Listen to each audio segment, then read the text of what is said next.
સ્વાગત છે તમારું અમારી આ ધાર્મિક ચેનલ કૃષ્ણવાણીમાં। આજે આપણે અધ્યાય 3 સાંભળશું। અધ્યાય 3 મળ માસની મૂંઝવણ।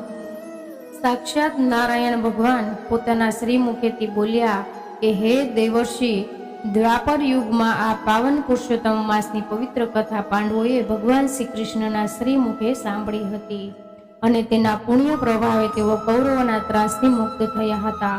એટલું જ નહીં પણ રાજપાટ અને સુખ વૈભવ પામ્યા હતા। દુષ્ટ દુર્યોધન, દુશાસન આદિ કૌરવોએ પાંડવો પર અવારનવાર અત્યાચારો આદર્યા હતા। પાંડુ પુત્રોને લાક્ષાપ ગૃહમાં સળગાવી નાખવાનો હીણ પ્રયાસ કર્યો હતો। ચોકઠું રમાડીને પાંડવોનું સર્વસ્વ હરી લઈ અને સતી દ્રૌપદીએ દુશાસનનો ચોટલો પકડી અને ભરી સભામાં ઢસડી લાવ્યા। ત્યારે દુષ્ટ દુર્યોધનને પતિવ્રતા દેવી સ્વરૂપ સતી દ્રૌપદીના ચીર હરી અને નગ્ન બનાવવાનો આદેશ દીધો। સતી દ્રૌપદીનો અર્તનાદ સાંભળી અને દોડી આવેલા ભગવાન શ્રી કૃષ્ણએ 999 ચીર પૂરી અને સતીની લાજ રાખી। પરંતુ ધૃત ક્રીડાની શરત પ્રમાણે પાંડવોને 12 વર્ષનો વનવાસ અને 1 વર્ષનો અજ્ઞાતવાસ સ્વીકારવો પડ્યો। વનવાસ પામેલા પાંડવોએ સતી દ્રૌપદીને કામખ્ય નામના વનમાં અત્યંત કષ્ટભર્યા દિવસો વિતાવી રહ્યા છે। એવા કઠોર સમયે ભગવાન શ્રી કૃષ્ણ પોતાના ભક્તોની સંભાળ લઈ અને સહાય કરવા વનમાં પધાર્યા। ભાવિક ભક્તોનું દારૂણ દુઃખ ભક્તવત્સ પ્રભુ કેમ કરીને સહન કરે? અત્યંત ક્રોધિત થયેલા ભગવાનને કાળનું રૂપ ધારણ કર્યું અને કૌરવ કુળનો સહાર કરવો હોય એમ પ્રભુની આંખમાંથી અગ્નિ ઝરવા લાગી। પ્રભુનું આવું ક્રોધિત રૂપ જોઈ અને ગાંડીવધારી અર્જુન પણ કાપવા લાગ્યા અને 2 હાથ જોડીને આર્ધ સ્વરે બોલ્યા કે હે 14 લોકના નાથ, હે જગતના સર્જનહાર, પાલન કરતા અને પળમાં પૃથ્વીનો લય કરવાના શક્તિમાન પરમાત્મા, આપનું આ કાળમુખું અમે જોઈ શકતા નથી। આમ જ જગતના જીવ માત્રમાં પાલક છો। અમે પણ આ જગતના પામર જીવો છીએ, વળી અમે તો આપના ચરણના શરણમાં સદા રહેનારા છીએ। માટે અમારા પર કૃપા કરી અને શાંતિ રાખો, સૌમ્ય સ્વરૂપ ધારણ કરી અને અમારા રક્ષણનો ઉપાય બતાવો। હે નાથ, ક્રોધનું શરમ કરો। જો આપનો ક્રોધ પૃથ્વીનો પ્રલય કરશે તો આપની જગલવત્સતા ઝાંખી પડશે। દયા કરો, કરુણાનિધિ દયા કરો।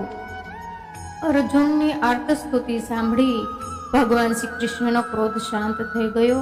પૂર્ણિમાના શીતળ ચંદ્ર જેવું સ્વરૂપ ધારણ કરી અને મંદ મંદ હાસ્ય કરતા બોલ્યા કે હે પાર્થ, સ્વયં બ્રહ્મ હોવા છતાં હું હસતા હસતા મારા કષ્ટ સહન કરી રહ્યો છું। પરંતુ મારા કોઈ ભક્તને રાઈના 1 દાણા જેટલું પણ દુઃખ પડે ને તો મને હિમાલય જેવું લાગે છે। આવા ભક્તો માટે હું અજન્મના હોવા છતાં પણ જન્મ લઈ અવતાર ધારણ કરું છું। મનુષ્યને એના કર્મ પ્રમાણે ફળ ભોગવવું જ પડે છે। સુખ દુઃખ, હાનિ લાભ અને કર્મનો પરિપાક છે। કર્મબંધનનો ક્ષય થાય અને કર્મમાંથી મુક્તિ મળે એ માટે મનુષ્યએ જપ, તપ અને વ્રત, ઉપવાસ, કથા શ્રવણ, દાન, સંયમ આદિ ક્રિયાઓ પોતાના શરીર અને આત્માની પવિત્રતામાં જાળવવી જોઈએ। આટલું કહ્યા પછી ગોવર્ધન ગિરિધારી ભગવાન શ્રી કૃષ્ણ પાંડવોને કહેવા લાગ્યા, હે પાંડવો, હવે પછી જે મહિનો આવે છે એ અધિક માસ છે। મળમાસ તરીકે ઓળખાતા આ માસને મેં શરણ આપી અને પવિત્ર એવું પુરુષોત્તમ નામ પાડ્યું છે। તમે બધા મળીને આખો મહિનો પૂર્ણ શ્રદ્ધા ભાવે વ્રત કરજો। એ વ્રતના પ્રભાવે તમને તમારા રાજ પાછું મળશે, સુખ શાંતિ અને સમૃદ્ધિ પ્રાપ્ત થશે। પ્રભુના આવા વચન સાંભળી અને અર્જુન પૂછવા લાગ્યા કે હે ગરુડગામી, અમે અજ્ઞાની અને અધિક માસ વિશે કંઈ જાણતા નથી, તેથી કૃપા કરી અને અધિક માસ કોણ છે, એનું વ્રત કઈ રીતે કરવું જોઈએ અને એનું ફળ તથા મહાત્મય શું છે એ વિશે અમને સવિસ્તાર જણાવો। ત્યારે સહસ્ત્ર સૂર્યની કાંતિવાળા શ્રી કૃષ્ણ બોલ્યા કે હે ધનંજય, વર્ષ, માસ, દિવસ, પ્રહર, ઘડી, પળ અને વિપળ એ કાળના અંશો છે। જેમ સમુદ્ર, નદી, કુવા, ઝરણા, તળાવ આદિ જળના અંશો અધિષ્ઠતા દેવ છે અને આ બધા અંશો સ્વયં મૂર્તિ સ્વરૂપ છે. દરેક પોતપોતાના અધિષ્ઠના દેવ છે અને દરેક પોતાના અધિષ્ઠતાના દેવના ચરણે રહી અને સુખ ભોગવી રહ્યા છીએ. એવા સમયે સંયોગ બળે એક વધારાનો માસ ઉત્પન્ન થયો છે. એના દુર્ભાગ્યે એનો કોઈ અધિષ્ઠતા દેવ ન હતા. એ સ્વામી વગરનો અનાથ હતો. અનાથ હોવાના કારણે સૌ માસને મળમાસ કહેવા લાગ્યા. જગતના તમામ જીવ મલિન અને માનવ તેથી માસમાં કોઈ સત્કર્મ કરતા નહોતા. દુર્ભાગ્યે આ સમગ્ર માસમાં સૂર્ય એક જ રાશિમાં રહેતો હતો. તેથી જગતના જીવો અને આ માસને નકામો માનીને ઘૃણા કરવા લાગ્યા. જગતના જીવોથી ધિકારાતો, નિંદાતો, હળદૂત થતો દુર્ભાગ્યો મળમાસ નિરાશાની ગર્તામાં વારંવાર ડૂબી જતો હતો અને આત્મહત્યા કરી લેવાનો વિચાર કરતો હતો. પરંતુ કુંભીપાક નર્કના ડરમાં કારણે તેઓ એમ કરતા ખચકાતો. દારૂણ દુઃખમાં દિવસો નિર્ગમન કરી રહ્યો હતો.